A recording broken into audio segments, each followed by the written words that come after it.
നമസ്കാരം. നിയമസഭാ തിരഞ്ഞെടുപ്പിന് മുൻപുള്ള സെമി ഫൈനലായി കണക്കാക്കിയ തദ്ദേശ തെരഞ്ഞെടുപ്പിന്റെ ആദ്യഘട്ടത്തിൽ പോളിംഗ് ശതമാനം കുറഞ്ഞത് മുന്നണികൾക്ക് ആശങ്കയുണ്ടാക്കുന്നു.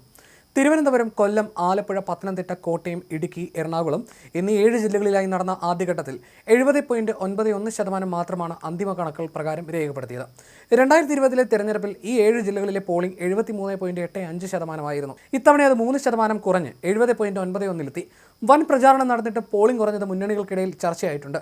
ജില്ല തിരിച്ചുള്ള പോളിംഗ് ശതമാനം 7 ജില്ലകളിലും കഴിഞ്ഞ തവണത്തേക്കാൾ കുറവാണ് രേഖപ്പെടുത്തിയത്.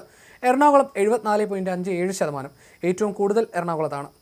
ആലപ്പുഴ 73.80%, ഇടുക്കി 71.78%, കോട്ടയം 70.86%, കൊല്ലം 70.35%, തിരുവനന്തപുരം 67.47%, പത്തനംതിട്ട 66.78% എന്നിങ്ങനെയാണ് വോട്ടിംഗ് ശതമാനം. പത്തനംതിട്ടയിലാണ് ഏറ്റവും കുറവ് പോളിംഗ് രേഖപ്പെടുത്തിയത്.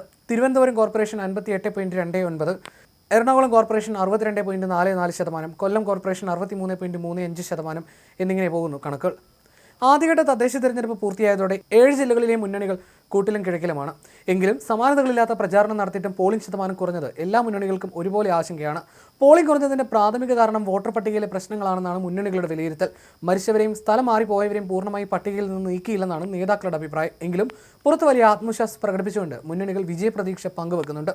കോവിഡ് സമയത്തായിരുന്നു 2020 വോട്ടെടുപ്പ് നടന്നത്. 1 മാസത്തോളം നീണ്ടുനിന്ന പ്രചാരണങ്ങൾക്കൊടുവിലാണ് ഇത്തവണ ആദ്യഘട്ട വോട്ടെടുപ്പ് നടത്തിയത്. എന്നാൽ ഇത്തവണ 70.91% പോളിംഗ് കുറഞ്ഞു. തദ്ദേശ തെരഞ്ഞെടുപ്പുകളിലെ മുൻകാല മേധാവിത്വം ഇത്തവണയും തുടരാനാകുമെന്ന പ്രതീക്ഷയിലാണ് ഇടതുമുന്നണി. തിരുവനന്തപുരം ജില്ലയിൽ നിലവിലെ ആധിപത്യം നിലനിർത്താനാകുമെന്നാണ് അവരുടെ വിശ്വാസം.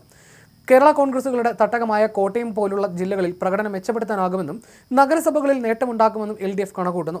കൊച്ചി കോർപ്പറേഷനിൽ തുടർഭരണം ഉറപ്പാണെന്നും ജില്ലാ സെക്രട്ടറി പറയുന്നു. ആലപ്പുഴയിൽ ഭരണം നിലനിർത്തുമെന്നും അവർ വിശ്വസിക്കുന്നു. അതേസമയം സംസ്ഥാന സർക്കാരിനും കേന്ദ്ര സർക്കാരിനുമെതിരെയുള്ള ഭരണവിരുദ്ധ വികാരം തങ്ങൾക്ക് അനുകൂലമാകുമെന്നാണ് UDF കരുതുന്നത്.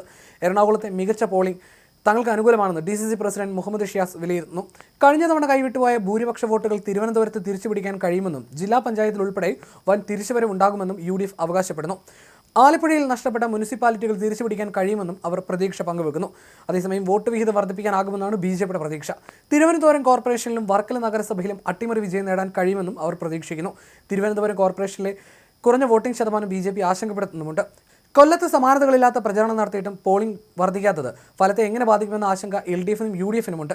പത്തനംതിട്ടയിൽ ശബരിമല സ്വർണ്ണക്കൊള്ള വിഷയം ഏറെ സ്വാധീനിക്കാൻ സാധ്യതയുണ്ടെങ്കിലും പോളിംഗ് ശതമാനം ഉയരാത്തത് 3 മുന്നണികളെയും ആശയക്കുഴപ്പത്തിലാക്കുന്നു.